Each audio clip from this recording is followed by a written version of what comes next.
Bonjour à toutes et à tous et bienvenue sur la chaîne Ingénieur IA. Je suis Zachary Souga et ici nous parlons de quoi? Nous parlons d'intelligence artificielle. En fait, sur cette chaîne, je vous présente mon parcours pour devenir un ingénieur en IA. Donc, on va faire du machine learning, mais également du deep learning.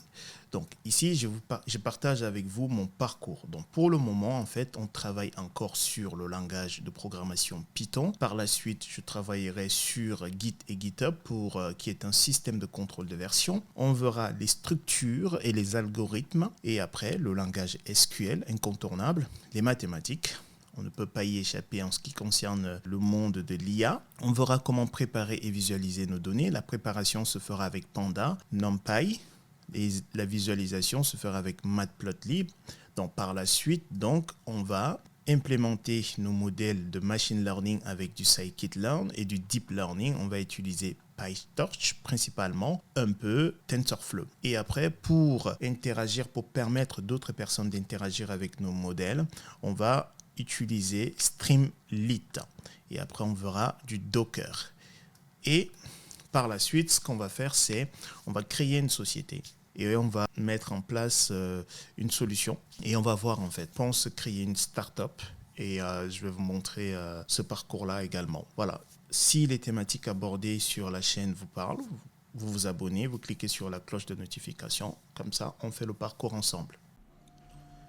Bonjour à toutes et à tous, nous continuons sur nos fonctions et en fait dans cette vidéo nous allons voir étoile Ags.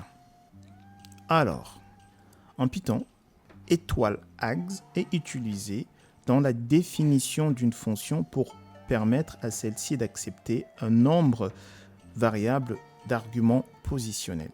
Cela signifie que vous pouvez passer autant d'arguments que vous le souhaitez à la fonction sans avoir besoin de spécifier exactement combien au préalable. Donc, comment ça fonctionne?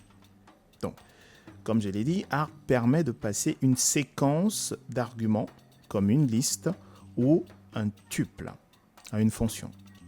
Donc, à l'intérieur de la fonction, arg sera un tuple contenant tous les arguments supplémentaires qui ont été fournis lors de l'appel de la fonction.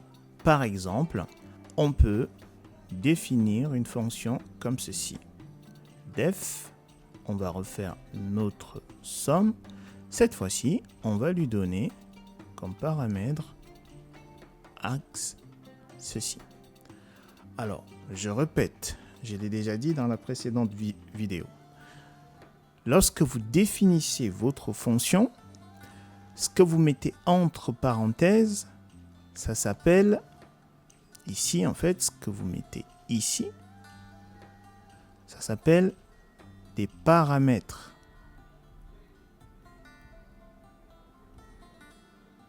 Et lorsque vous allez appeler votre fonction et que vous allez lui donner des arguments, ici en fait ce sont des arguments. C'est ça la différence. Lors de la définition, c'est des paramètres. Les valeurs qu'on donne à nos paramètres, ce sont des arguments. Ok. Revenons donc à notre paramètre axe.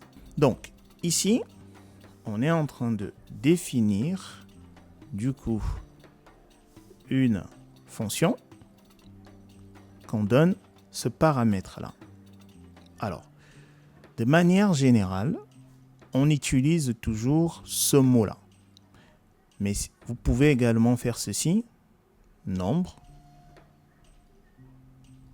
Ça produira la même chose en fait. Vous pouvez donner n'importe quel nom à cette variable. Étoile, vous mettez le nom que vous voulez. Mais par convention, quand on fait étoile, on utilise souvent ce nom-là. Mais vous pouvez utiliser peu importe le nom que vous voulez. Ok. En fait, ags n'est pas un mot interne à Python.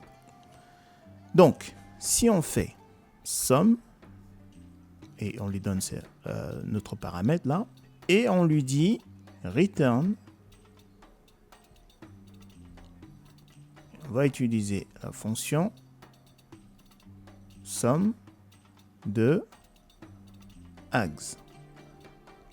Comme ceci. Si on appelle notre fonction, et qu'on lui dit, on définit une variable add, et qu'on appelle la fonction somme, cette fois-ci, on peut lui dire 1, 2, 5, 6, 8, 7, 10. En fait, on peut mettre tout ce qu'on veut.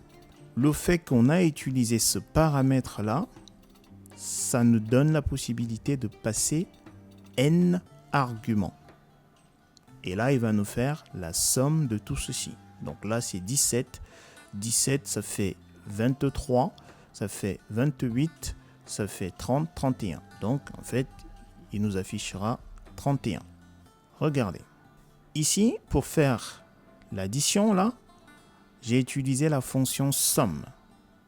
Supposons que je vais le faire sans utiliser la fonction somme. Donc, je vais refaire ceci. Def. Somme. Je refais étoile. Ags. Je ferme. Je vous ai dit qu'en fait, ici, on passe soit une liste, soit des tuples. Donc, et on peut parcourir notre liste, et on peut parcourir également notre tuple. Donc, sachant que ici, en fait, je peux itérer ma liste ou mon tuple, je peux faire ceci. Item, for item, in ags. Cette fois-ci, je n'ai pas mis l'étoile. 2 points. Et du coup, alors avant d'utiliser ma boucle for, je vais faire quelque chose ici. Je vais déclarer une variable que je vais appeler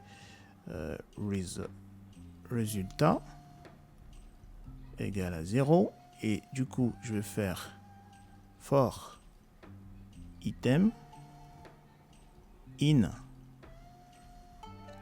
ags 2 points résultat plus égal item. OK. Et du coup, ici, je vais faire return. Je retourne quoi? Résultat. Et du coup, en fait, il va me faire la somme. Donc, du coup, si j'appelle ma fonction, mais ici, bah, il me retournera la même chose. OK. Très bien. Comme je l'ai dit précédemment, en fait, ce paramètre-là, ags, ce n'est pas en fait un mot-clé réservé en Python. Donc, vous pouvez en fait remplacer étoile ags par étoile nombre ou enfin ce que vous voulez, étoile, ce que vous voulez. OK, très bien. Donc, on va simplement effacer. Maintenant, ce qu'on vient de faire là, ce que j'ai fait ici, lorsque j'ai fait for, en fait, nous prouve que les arguments fournis via ags sont accessibles comme tuples. Donc, raison pour laquelle j'ai pu en fait parcourir ici en utilisant la boucle for. OK, du coup, est-ce qu'on peut combiner, est-ce qu'on peut faire une combinaison entre ags et des paramètres normaux? Est-ce qu'en fait, on peut faire ceci? Def, et on va dire saluer. Supposons qu'on a une fonction comme ça. Et du coup, ici, on va avoir non. Et on aura axe. Est-ce qu'on peut faire ça? Bien sûr que oui. Alors, du coup, comment est-ce qu'on peut faire? On peut par exemple définir notre fonction. Et du coup, on va dire print, par exemple, fstring, bonjour, non, comme ceci. On ferme. Et on va parcourir notre paramètre ags et on va lui dire, alors ici on va pas l'appeler ags, hein. Supposons on va l'appeler, juste pour vous montrer, hein, on va l'appeler mot par exemple, avec S, et on va lui dire for mot in mot avec S, deux points, print mot. Ok. Donc, du coup, si on appelle notre fonction salut, et vous voyez qu'ici, en fait, notre fonction ne retourne rien. Hein. Faire attention. Parce qu'on n'a pas de return là. Donc, elle ne retourne rien. Donc, si on appelle, donc du coup, en fait, je peux faire ça directement, sans créer une variable. Donc, si je fais salut, et donc, pour ce paramètre-là, je vais lui dire Suga. OK. Et pour notre étoile mot, je vais lui dire comment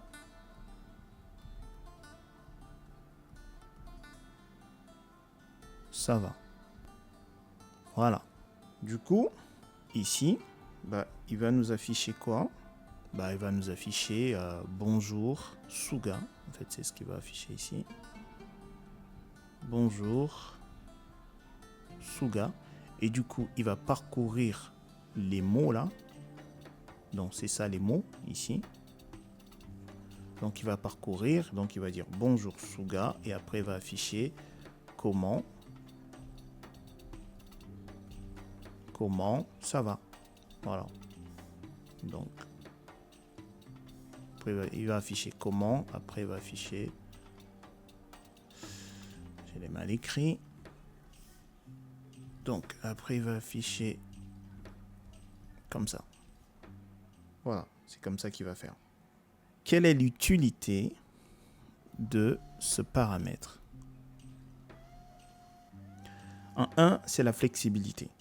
Donc, ce paramètre est utile lorsque on ne sait pas d'avance combien d'arguments seront fournis à notre fonction. Deuxièmement, en fait, c'est la facilité d'utilisation. Donc, étoile ags permet de traiter une quantité de variables d'arguments sans modifier la signature de notre fonction. Voilà en fait les deux avantages que je vois de cet argument-là, la flexibilité et la facilité d'utilisation. Très bien, comme d'habitude, on va pratiquer ce qu'on vient de voir là dans PyCharm. Nous voici donc sur PyCharm. Donc, la première fonction qu'on a vue, c'était def sum. Et du coup, on a utilisé étoile ags. Vous voyez, regardez. Si j'ai fait étoile, il nous le propose en fait. Déjà, PyCharm nous le propose. OK, étoile ags. Et j'ai fait ceci la première fois. Return, j'ai utilisé la fonction sum ici. Le petit f pour fonction. C'est une fonction interne, built-in. Et il va prendre, regardez bien, itérable. Il prend un itérable. Donc, notre ags, là, c'est ce que je vous disais, c'est un itérable. Et un itérable, c'est par exemple une liste, un tuple, un set, etc., etc. OK, donc sum, pardon, pas super, sum. Du coup, on va lui donner l'itérable. C'est quoi l'itérable? C'est ags. Et regardez, cette fois-ci, il n'y a pas l'étoile. On lui donne simplement ags. Et du coup, si, étant donné que on a utilisé return, donc on retourne une valeur, si on dit add de notre fonction sum, et là on peut lui dire ce qu'on veut. Hein. Vous voyez, on met tout ceci, et du coup, lui il va faire la somme. Print de add. Alors, on va rapidement faire le ménage ici. Clear. Si on exécute notre code, vous voyez, il nous a fait la somme. Ok, après je vous ai dit que ici, on a utilisé une fonction. Juste pour vous montrer que c'est initérable, je vous ai dit qu'en fait, on pouvait faire ceci. Du coup, on avait une variable que j'ai appelée résultat, qu'on initialisait à 0. Et du coup, on lui disait for item in, parce que c'est initérable, ags. Alors, c'est ags, comme ceci, 2 points. Je lui disais simplement résultat.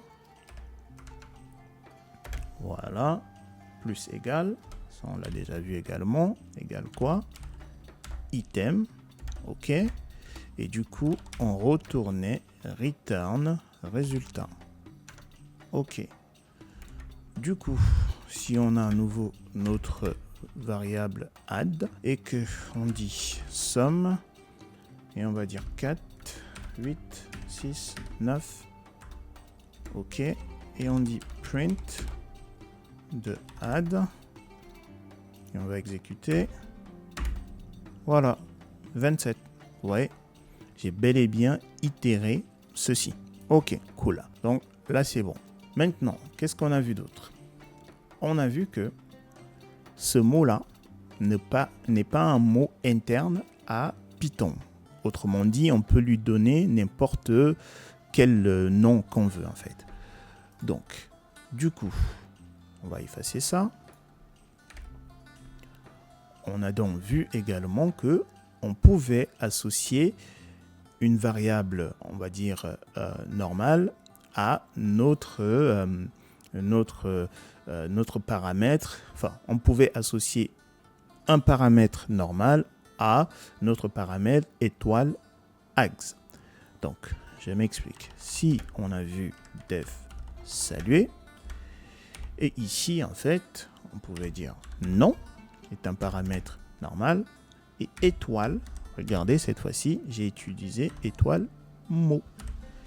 Et du coup, on avait print, on va utiliser notre f-string, bonjour, et on lui dit donc la variable non. Et après, on sait que lui, on peut, donc c'est un itérable, donc for mot in mot. La seule différence là, hein, c'est le S. Hein. Ça, c'est avec un S. Et cette variable là est sans S. Parce qu'il faut pas que ça vous embrouille. 2 points. Donc, print mot.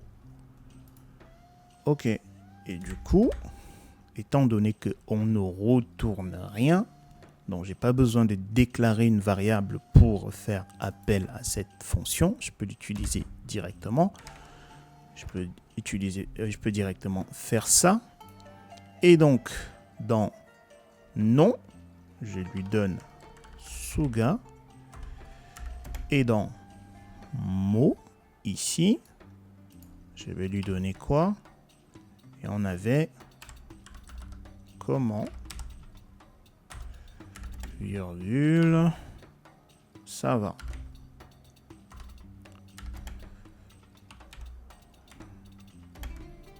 Voilà. Et du coup, si on exécute, on va faire le ménage. Clear. On exécute. Voilà. Il nous affiche bel et bien. Bonjour Suga, comment ça va? Ok. Voilà ce que je voulais partager avec vous dans cette vidéo. J'espère que c'est clair. Si c'est pas clair, vous avez la section commentaires. Vous me posez des questions et je répondrai. Très bien. Je vous dis dans la prochaine vidéo. Peace.